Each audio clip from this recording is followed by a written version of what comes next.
ഇനി നമുക്ക് ഷുഡിനെ കുറിച്ചാണ് ഡിസ്കസ് ചെയ്യാനുള്ളത്. ഷുഡ് ഷാൾ നമ്മൾ ഓൾറെഡി പഠിച്ചു. 7 പ്രധാനപ്പെട്ട ഇടങ്ങളിലാണ് സ്പോക്കൺ ഇംഗ്ലീഷിൽ ഷാൾ ഉപയോഗിക്കുക. ഷുഡ് ബേസിക്കലി നമുക്കറിയാം ഷാളിൻ്റെ പാസ്റ്റാണ്. പക്ഷേ അതിൻ്റെ ഉപയോഗത്തിൽ വരുമ്പോൾ കുറച്ച് വ്യത്യാസങ്ങളുണ്ട്. എന്തൊക്കെയാണ് അതെന്നുള്ളത് നോക്കാം. ഏറ്റവും അടിസ്ഥാനപരമായിട്ട് നമ്മൾ ഷുഡ് ഉപയോഗിക്കുന്നത് ഒരു കാര്യം ചെയ്യണം എന്ന അർത്ഥത്തിൽ ഒരു ഡ്യൂട്ടിയെക്കുറിച്ച് സൂചിപ്പിക്കുന്നതിന് വേണ്ടിയിട്ടാണ്. Duty. We should respect R teachers. നമ്മൾ നമ്മുടെ അധ്യാപകരെ ബഹുമാനിക്കണം. അത് നമ്മളുടെ ഒരു ഡ്യൂട്ടിയെക്കുറിച്ച് ഓർമ്മപ്പെടുത്തലാണ്. നാം നമ്മുടെ അധ്യാപകരെ ബഹുമാനിക്കണം. നമ്മൾ വീട് വൃത്തിയാക്കണം. That is a duty.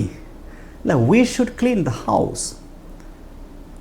തെറ്റ് ചെയ്തതിന് അവൻ ക്ഷമ ചോദിക്കണം. He should apologise for the mistake. He should apologise for the mistake.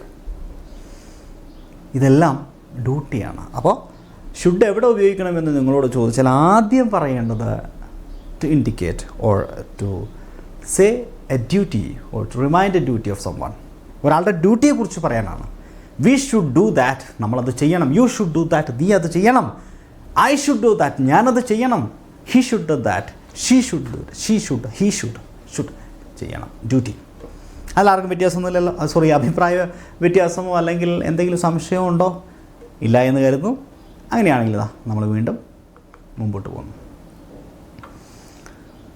ചെയ്യണം ചെയ്യരുത്. ഈ പറഞ്ഞ നമ്മൾ ഡ്യൂട്ടിയെക്കുറിച്ച് പറഞ്ഞതുപോലെ തന്നെ ഒരാളെ ഉപദേശിക്കാൻ വേണ്ടിയിട്ട് നീ അങ്ങനെ ചെയ്യണം, അതൊരു ഉപദേശമാണ്. നീ അങ്ങനെ ചെയ്യരുത്, ഉപദേശം എന്ന രൂപത്തിൽ നമുക്ക് ഷുഡ് യൂസ് ചെയ്യാം. ഇപ്പോൾ ഉദാഹരണമായിട്ട് you should study well. You should study well. ഇവിടെ ഷുഡ് ചേർക്കണം. You should study well. നീ നന്നായി പഠിക്കണം. That's an advice. You should not spit on the road. നീ റോട്ടിൽ തുപ്പരുത്, അത് അഡ്വൈസാണ്. You should behave politely. നീ മര്യാദയോടുകൂടി പെരുമാറണം. നീ നന്നായി പഠിക്കണം, നീ റോട്ടിൽ തുപ്പരുത്, നീ മര്യാദയോടെ പെരുമാറണം. You should study well. You should not spit on the road. You should behave well or you should behave politely.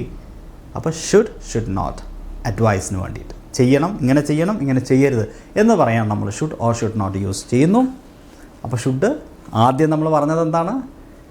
ഏതെങ്കിലും തരത്തിലുള്ള ഡ്യൂട്ടീസിനെ കുറിച്ച് പറയാൻ. 2, ഏതെങ്കിലും തരത്തിൽ അഡ്വൈസസ്, അത് ഇങ്ങനെ കാര്യങ്ങൾ ചെയ്യണം അല്ലെങ്കിൽ ചെയ്യരുത്, ഉപദേശങ്ങൾ പറയാൻ വേണ്ടിയിട്ട്, ഉപദേശം നൽകാൻ വേണ്ടിയിട്ട്. എല്ലാം ഏറെക്കുറെ ഒരുപോലെ ഇരിക്കുന്ന കാര്യങ്ങളാണ്. എങ്കിൽ അതിനെ നമ്മൾ വളരെ കൃത്യമായിട്ട് സ്പ്ലിറ്റ് ചെയ്തിട്ട് ഡിസ്കസ് ചെയ്യുകയാണ്.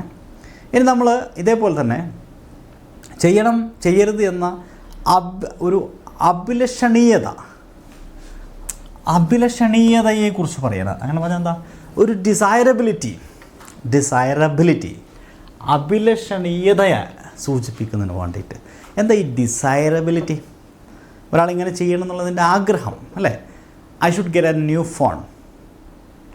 എനിക്കൊരു പുതിയ ഫോൺ ഉണ്ടാകേണ്ടതുണ്ട്. I should get a new phone. എനിക്കൊരു പുതിയ ഫോൺ കിട്ടണം. എൻ്റെ ആഗ്രഹം, എനിക്കൊരു പുതിയ ഫോൺ കിട്ടണം. എവിടുന്ന് എങ്ങനെയാണെന്നല്ല, എൻ്റെ ഒരു ആഗ്രഹം അത്. U should have a good dictionary. നിൻ്റെ ഒരു നല്ല ഡിക്ഷണറി ഉണ്ടാകേണ്ടതുണ്ട്, ഉണ്ടാകണം. അപ്പോൾ അങ്ങനെ ഉണ്ടാവണം, അങ്ങനെ ഉണ്ടാവരുത്, അങ്ങനെ ചെയ്യണം ചെയ്യരുത് എന്ന അഭിലഷണീയതയെക്കുറിച്ച് പറയാൻ വേണ്ടിയിട്ട്. മനസ്സിലായോ? ചെയ്യണം ചെയ്യരുത് എന്ന അഭിലഷണീയത, അല്ലെങ്കിൽ അങ്ങനെ ഉണ്ടാവണം ഉണ്ടാവരുത് എന്ന അഭിലഷണീയത. They should have a clear strategy.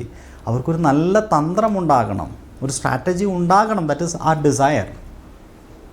അപ്പോൾ അവർ നല്ലൊരു തന്ത്രം അവർ ഉണ്ടാക്കണം. അങ്ങനെ ചെയ്യണം അവർ, അല്ലെങ്കിൽ അവന് ചെയ്യരുത് എന്ന അർത്ഥത്തിൽ അഭിലഷണീയതയെ, ഡിസൈറബിലിറ്റിയെ സൂചിപ്പിക്കുന്നതിന് വേണ്ടിയിട്ട് നമുക്ക് ഷുഡ് ഉപയോഗിക്കാം. ഒരിക്കൽ കൂടി പറയാം. ഞാൻ പറയുകയാണ്, I should get a new pen. എനിക്കൊരു നല്ല പേന കിട്ടണം, അതെൻ്റെ ഒരു ആഗ്രഹമാണ്. I should get a new pen. I should get a new car. അല്ലെങ്കിൽ I should get a new job. You should have a good job or good bag. അങ്ങനെ എന്തോ ആവാം. മനസ്സിലായോ? അത്തരത്തിലുള്ള ഒരു ഡിസൈറബിലിറ്റി. 4ാമത്തെ ഉപയോഗം ആസ്കിങ് ഒപ്പീനിയൻ. ഒരാളോട് അഭിപ്രായം ചോദിക്കാൻ വേണ്ടിയിട്ട്. Should I call her now, ഞാൻ ഇപ്പോൾ അവളെ വിളിക്കണോ? ഷുഡ് വി ലീവ് ഏർലി, നമ്മൾ നേരത്തെ പോകണോ? ഷുഡ് ഐ ബ്രിങ് എനിത്തിങ്, ഞാൻ എന്തെങ്കിലും കൊണ്ടുവരണോ? Should I, should we, should I, should we, should I, should we എന്ന അർത്ഥത്തിൽ ആസ്കിങ് ഒപ്പീനിയൻ, അഭിപ്രായം ചോദിക്കാൻ should I, should we, should I, should we, ചെയ്യണോ ചെയ്യണോ ചെയ്യണോ, ഞാൻ ചെയ്യണോ, ഷുഡ് ഐ, ഞങ്ങൾ ചെയ്യണോ, ഷുഡ് വി എന്ന അർത്ഥത്തിൽ അഭിപ്രായങ്ങൾ, ആസ്കിങ് ഒപ്പീനിയൻ എന്ന അർത്ഥത്തിൽ നമ്മൾ എന്ത് ചെയ്യുന്നു? ഷുഡ് യൂസ് ചെയ്യുന്നു. ഞാൻ നേരത്തെ പറഞ്ഞല്ലോ, കൂടുതൽ സെൻറ്റൻസുകൾ താഴെ പ്രാക്ടീസ് ലിങ്കിൽ ഉണ്ടാകും, അവിടെ പോയി നിങ്ങൾ കൂടുതൽ സെൻറ്റൻസസ് പരിശീലിക്കണം. ഇത്രയുമാണ് ഷാളിൻ്റെയും ഷുഡിൻ്റെയും ഉപയോഗം. വീണ്ടും അടുത്ത അധ്യായത്തിൽ കാണാം. Wish you all the best. Have A great day. Thank you.